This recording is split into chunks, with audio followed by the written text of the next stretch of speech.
ils sont, et c'est vrai, des professionnels, donc ils savent appliquer toutes les normes sanitaires, HACCP et autres. Personne n'a été intoxiqué dans un hôtel au niveau alimentaire, ils font le ménage tous les jours depuis 50 ans, donc ils savent mettre en place ce type de protocole. Il a fallu le communiquer pour rassurer les gens, mais c'était pas un défi fondamentalement pour les hôteliers. La seule gêne, c'est que ça coûtait un peu plus cher.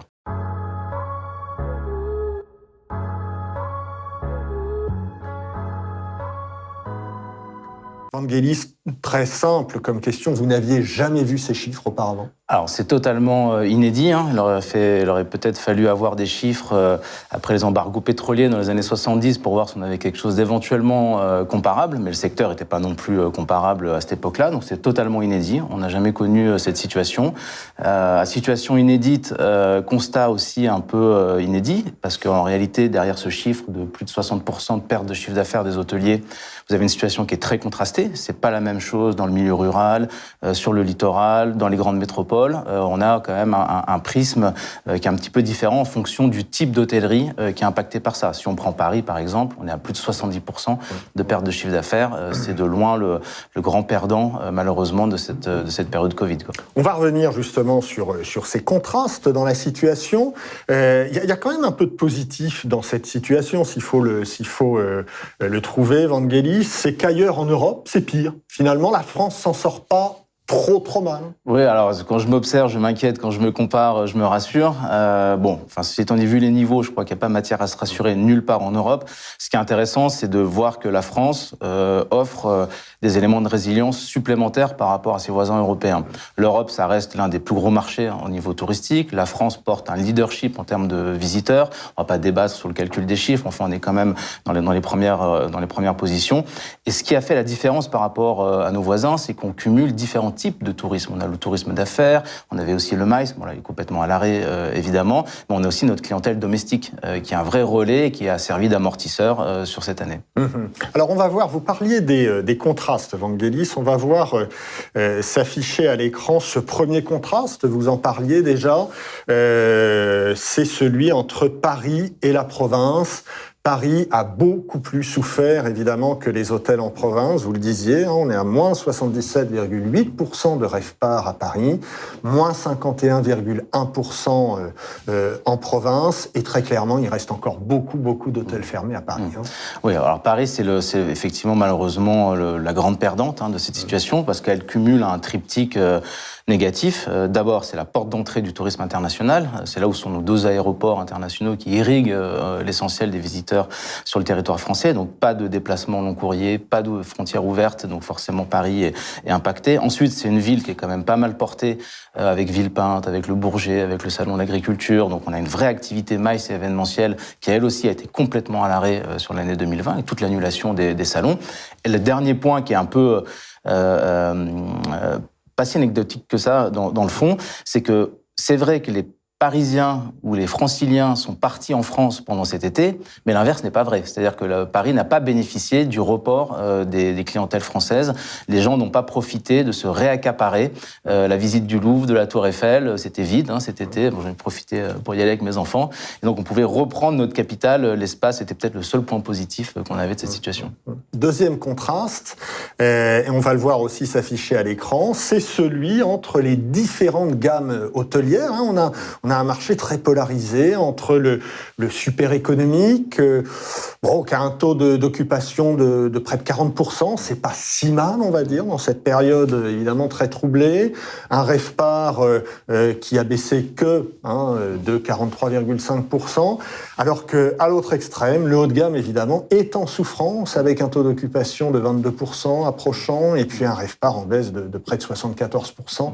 Là aussi, il faut bien faire la distinction entre les gammes hôtelières. Oui, tout à fait. Alors, on connaît le caractère résilient de l'hôtellerie économique parce qu'en réalité, elle répond souvent à un besoin très contraint et structurel. Vous aviez toujours les plateformes logistiques qui fonctionnaient. Vous aviez les besoins en termes d'hébergement au niveau social ou autre. Donc, l'hôtellerie économique, c'est vraiment la première pierre de l'édifice en termes d'hôtellerie. Après, vient une hôtellerie un petit peu plus complexe, jusqu'au haut de gamme et au luxe, qui, elle, a besoin de clientèle internationale, qui fait appel aussi à des réserves réserve de pouvoir d'achat, et donc c'est pas forcément non plus évident par les temps qui courent. Et donc on n'a pas les chiffres du luxe là en l'occurrence parce que c'est un micro-marché, mais il est encore plus impacté par cette situation-là. Donc d'un côté, on a de l'hôtellerie économique qui répond à un besoin fonctionnel, ou qui répond beaucoup à un besoin fonctionnel, qui n'était pas totalement à l'arrêt. Et à l'inverse, une hôtellerie haut de gamme qui a, elle, pu fonctionner que de façon sporadique pendant l'année, un petit peu l'été pour certains et autres, et donc qui est la plus impactée aujourd'hui à date. En clair, je suis un hôtel super économique en province, je limite un peu la casse. Oui, alors pareil, vous allez avoir des situations un petit peu différentes, donc tous les hôteliers vous diront pas ça, mais effectivement certains ont pu tirer leur épingle du jeu par rapport au contexte de leur marché. Il y a des situations un petit peu inédites, si on peut faire quelques contrastes. On a, évidemment c'est pas du tout illustratif du reste, mais vous avez la Manche qui cette année a eu presque une meilleure année, parce qu'il y a eu tout le report des frontaliers anglais, belges ou autres, et des Français. Voilà, donc il y a des situations qui sont un petit peu contrastées, des marchés comme Annecy ou des marchés qu'on dit tertiaires, qui ont bien fonctionné, parce qu'ils s'adressaient à leur bassin de population et avec la proximité. Vous vous souvenez, il n'y a encore pas si longtemps, on ne pouvait pas aller au-delà de 2-3 heures de déplacement en voiture. Vangelis, vous savez, dans le transport aérien, on sait que les voyageurs d'affaires représentent 15% du trafic pour 40% des recettes des compagnies aériennes et au moins 80% de la marge des compagnies aériennes. Qu'en est-il dans l'hôtellerie? Est-ce qu'on a ce type de chiffre dans l'hôtellerie ou pas? Oui, tout à fait. Alors, l'indicateur est légèrement différent. Si vous prenez 365 jours qu'il y a dans une année, vous avez à peu près 60%, 65% qui sont des jours de semaine, du lundi au vendredi. J'exclus juillet, août et le week-end. Donc du lundi au vendredi, normalement, dans les grandes métropoles, ce que vous avez, c'est des voyageurs d'affaires. Des gens qui viennent en rendez-vous, qui viennent visiter des salons ou autres. Et cette partie-là, ces jours-là, représentent 70% du chiffre d'affaires de l'hôtellerie en France. Donc effectivement, le corporate est une formidable locomotive. C'est sûr que si vous êtes dans un hôtel, si vous êtes un hôtel à Saint-Tropez, c'est pas votre clientèle, mais globalement, au niveau macro sur l'ensemble de la France, c'est un pilier, effectivement. Donc ce qui est intéressant, c'est que autant dans les avions, il y a la classe affaires, enfin voilà, on connaît un petit peu comment tout ça fonctionne. Autant dans l'hôtellerie, si vous avez 5-6 heures de déplacement, les gens sont plutôt enclins à prendre une nuitée. Donc avec de la clientèle française, vous arrivez quand même à bien vous en sortir. La part des Français dans ces 70% est extrêmement importante. Vangelis, d'accord ou pas d'accord? La reprise, elle va se faire par le prix? Alors, de toute façon, on va le voir assez rapidement dans les mois qui viennent. Donc, ce sera un juge de paix sur le débat. Moi, j'espère vraiment pas qu'on va rentrer dans une guerre de prix parce que ce serait destructeur pour l'hôtellerie. À un moment donné, quand vous n'avez pas de demande, je me rappelle après les attentats du Bataclan, vous auriez offert une semaine, séjour compris, avion, restaurant 3 étoiles Michelin à un Japonais, il serait pas venu. Donc, à un moment donné, baisser les prix, ça n'a pas de logique. Et je pense que les hôteliers, les revenus managers, qui sont souvent assez décriés, vont probablement avoir cette idée en tête.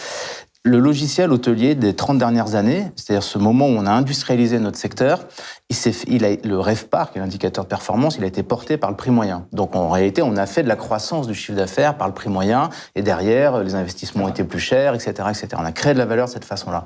Mais dans les années 90, quand tout ça s'est mis en place, c'est là où il y a eu l'émergence des chaînes, en réalité, on faisait le RevPAR par le taux d'occupation.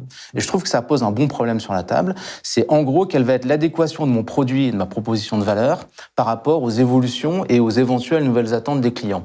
Et c'est ça qui va être un vrai driver, plus qu'une gestion des prix dans des périodes contraintes, parce qu'on n'en aura plus des périodes contraintes, beaucoup moins de salons, peut-être moins de fréquentation, 20% de corporate en moins de façon structurelle.